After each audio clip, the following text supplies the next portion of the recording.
Where did you grow up? In Luton. It was and still is.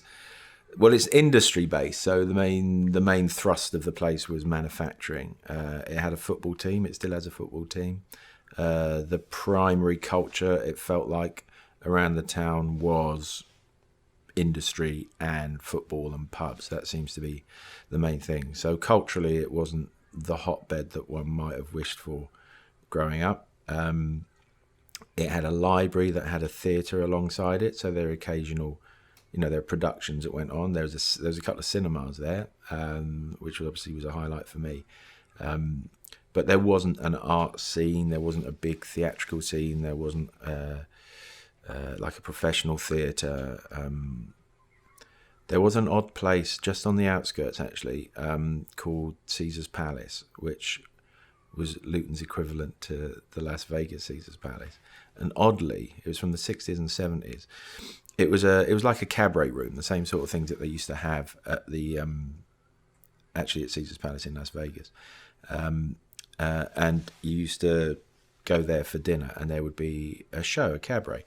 And in those days, they had a resident big band. It was like a 17-piece big band, which is a considerable amount. That's bigger than the sort of size band you would have in the West End show now in the Pit. But it was a big band, like professional players. And the club would open 6 nights a week. And you would have a major artist there for the week doing a show. And my dad used to sing sometimes with the band. And so we used to be able to go down there on a Sunday when they'd rehearse. They would rehearse the week's show. The MD of the artist who was in would come and rehearse the band, and the artist would rehearse his show for the afternoon and the evening. And then the show would start on Monday and it would run till Saturday.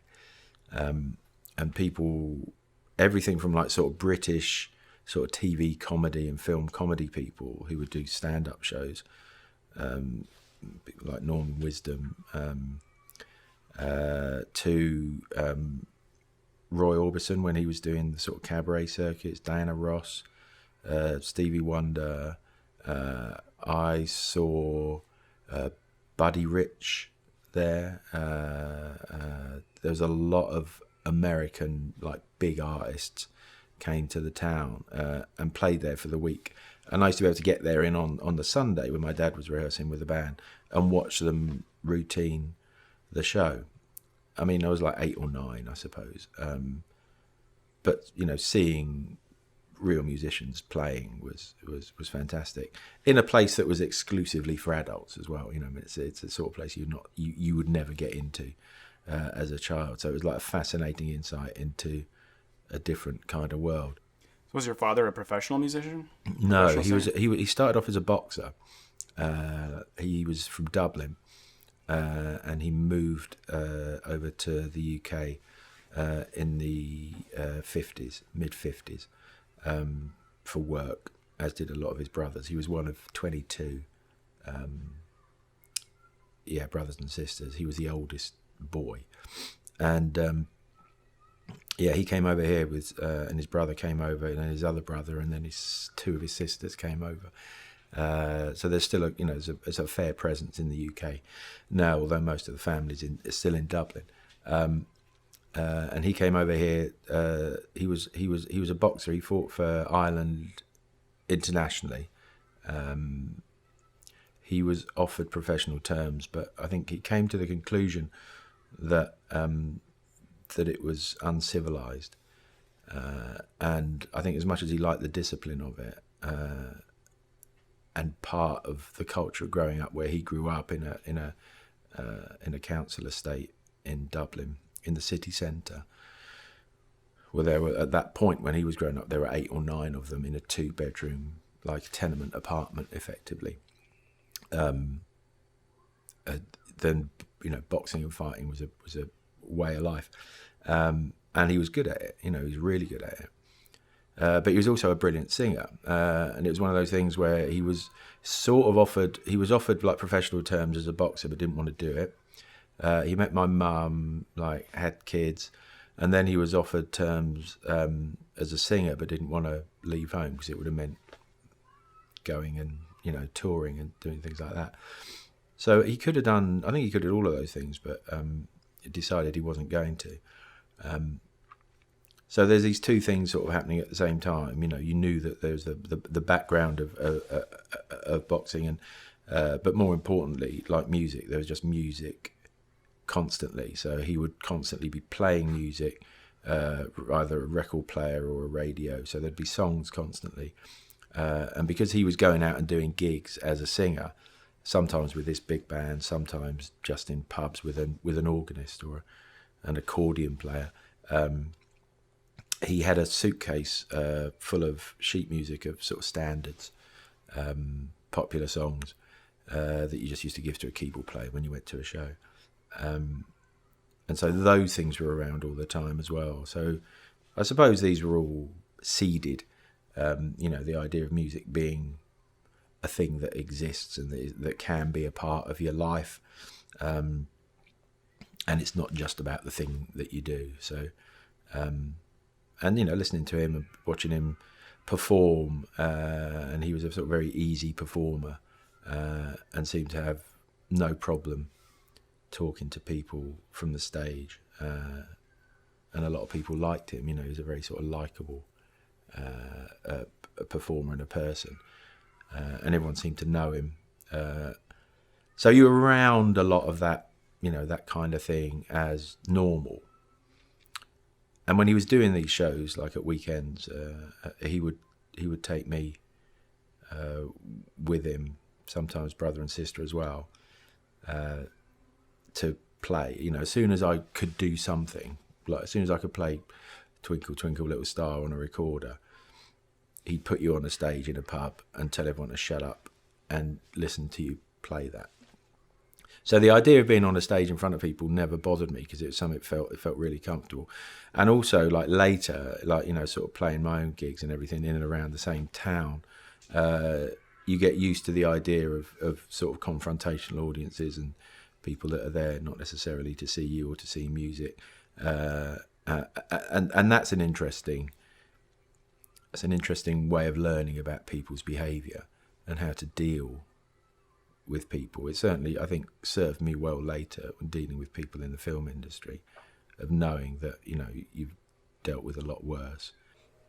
They gave me a job cleaning the inside of cornflakes toasting ovens, where the corn was roasted, and they manufactured these things before they went to the actual cornflakes factory.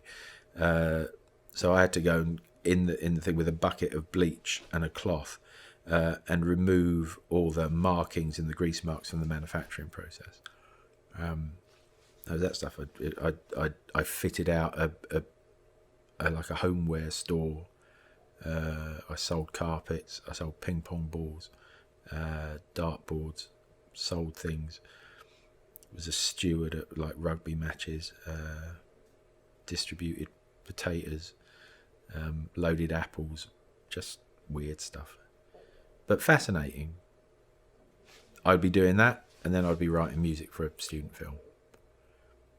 Very enlightening, and I think in terms of like how you treat people and how you are with people, it was one of the greatest lessons I think you can learn.